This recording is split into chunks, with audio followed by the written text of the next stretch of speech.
to the NFL, where Hugh Jackson was fired this week after going 3-36-1 in his 2+ years at the helm in Cleveland. With a record like that, it's hard to argue Hugh didn't deserve to lose his job, but the timing of the firing raised some eyebrows and even got some in the media worried about the state of African-American coaches as a whole, with Jason Reed of The Undefeated writing, quote, "But here's the problem.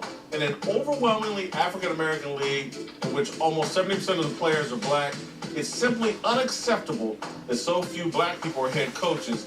Many African-American assistant coaches and former assistants were upset that Jackson didn't get more time because of what the move meant for both Jackson individually and black coaches as a whole."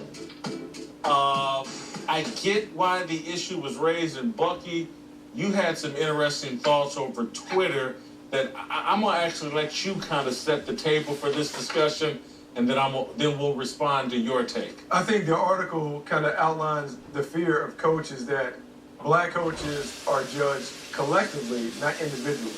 And so when someone of color ascends to the top position, if they fail, their failure is cast amongst the community, the African-American coaching community. And so you worry about, because Hugh Jackson failed, will another guy get an opportunity to do what Hugh Jackson was able to do in Cleveland? And so the bigger thing will be, as we go forward, because Hugh Jackson came from an offensive background, and the new thing that everyone wants in the profile is, I want a young, offensive-minded coach that can develop quarterbacks. Well, guess what? If you're African-American, you don't coach quarterbacks, and you rarely coach the offense as an offensive coordinator. May not see many get opportunities in this cycle or the next cycle.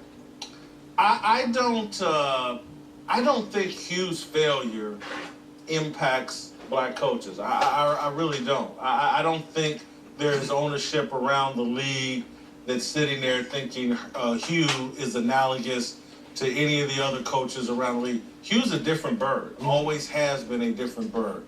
I used to joke and call him hubris because his ego out of control. And I don't think, that's a coaching thing, egos out of it. He reminds me more of Mike Martz. And, Mike Martz failed as a head coach. And so I just don't think Hugh's failure impacts other African-American head coaches. Kennedy. Yeah, I didn't feel that as well. Respect to the article and to what you're saying, I understand that collective. That was the responsibility that Jackie Robinson had to deal with and bear, not just being the first black player in Major League Baseball, but making sure you're good when you're a black player, because we're going to judge should we allow that opportunity to others based on that responsibility. And I don't think that right now we're down to 6 people of color, head coaches, that we're in that same boat. But let's be real. There's still something to what we hear in the black community a lot. You got to be twice as good just to be equal. Like you, as a black coach, and this is not appropriate because timing is everything. This is a bad time to bring this up when you got a coach that only won 3 games in 3 years. I don't want to hear it then, but in totality, yeah, I respect what you're saying. You said something about the quarterback position, and I want everyone to understand the evolution of that position as it used to be on the field. Of all skill positions, the quarterback was the least desirable in the 80s for me as a Pop Warner player. One, because if you play a Pop Warner at quarterback, all you're doing is hand the ball off. That's the 80s, remember? Yeah. And every brother was like, I'm playing running back first or receiver. And then we heard stories of a Warren Moon and those at the pro level. Hey, if you're a good quarterback, maybe you should try cornerback. So black players, by desire, didn't want to play quarterback, and by protection, the league said this is a different position, one of mindset, one of leadership, and we felt like it was a difficult task for us to even be quarterbacks. Why do I bring that up? Because now we're behind the 8 ball in terms of experience at the position or expertise deemed by the others at that position. We achieved at other skill positions and didn't necessarily want to go to quarterback. So what you're seeing now is the protection of that position on the sidelines. Where's the next Sean McVay? Where's the next quarterback guru? Steve Clarksons are out there and all these guys who are teaching 101 quarterback, but through the ranks, we need more experience and more guys with their eyes dead set on that position alone. I mean, for me, as a former player and seeing just the Rooney Rule being implemented, that alone lets me know, number one, black coaches don't get a fair shake. Having to implement a rule to say you must at least interview a black coach or a potential coach that could be of African American, that says it all for me. And so with Hugh Jackson, yes, collectively it does hurt.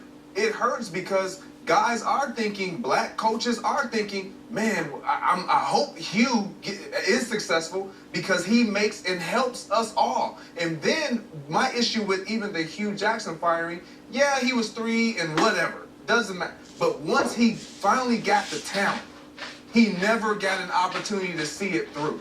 And that's my issue. It was almost like the rug was just pulled from underneath him, and probably it should have been done sooner rather than later. All money. You got to be careful. When he took the job, I thought, wow, I don't know if I would take that job, particularly coming off my Raiders situation. Sometimes you got to take the only job that's offered to you, and it may be your only chance. But sometimes you got to hold back.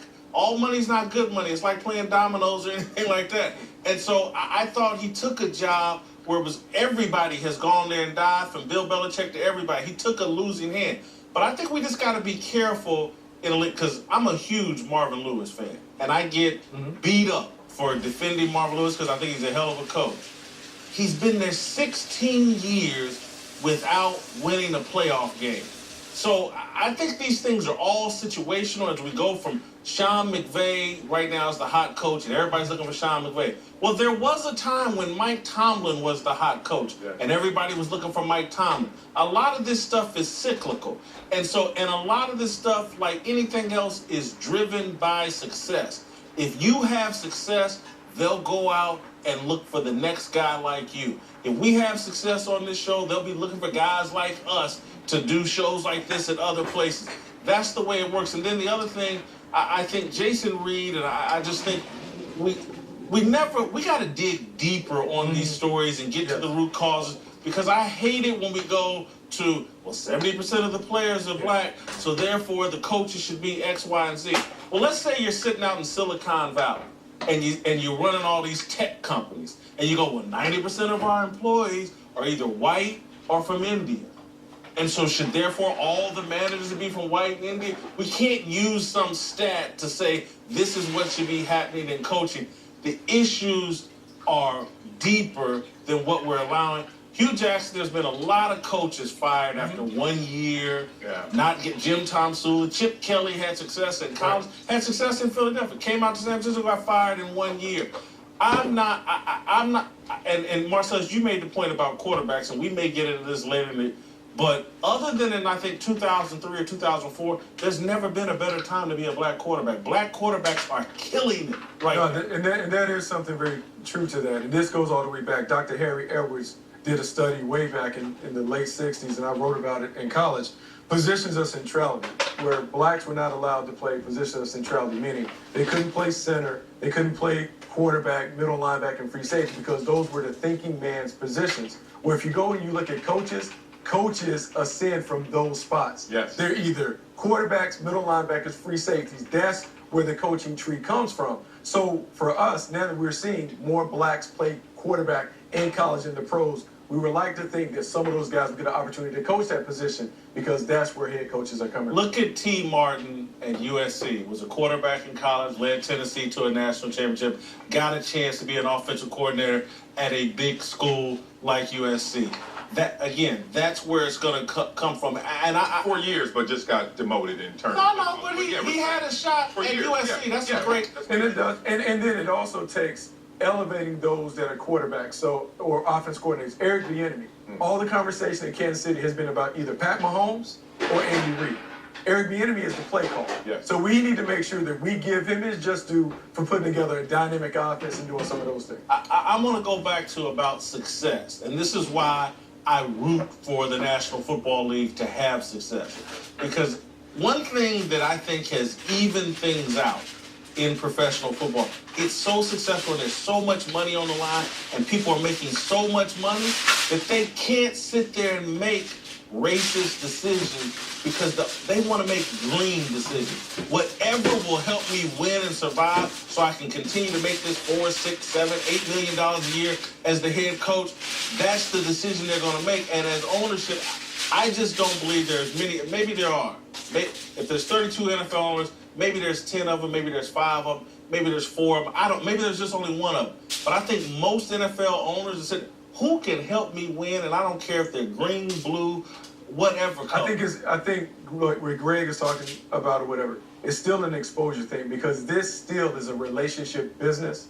You have to be in a position where you meet people outside of the way Steve Wilkes was hired. Steve Wilkes went up to Steve Keim on vacation. They were at the same spot and said, "Hey, I'm Steve Wilkes. I'm the defensive secondary coach for the Carolina Panthers." Steve Keim said, "I never knew who he was prior to that." A year later, he hires him. So African-American coaches of color, they have to do a really good job of doing the networking part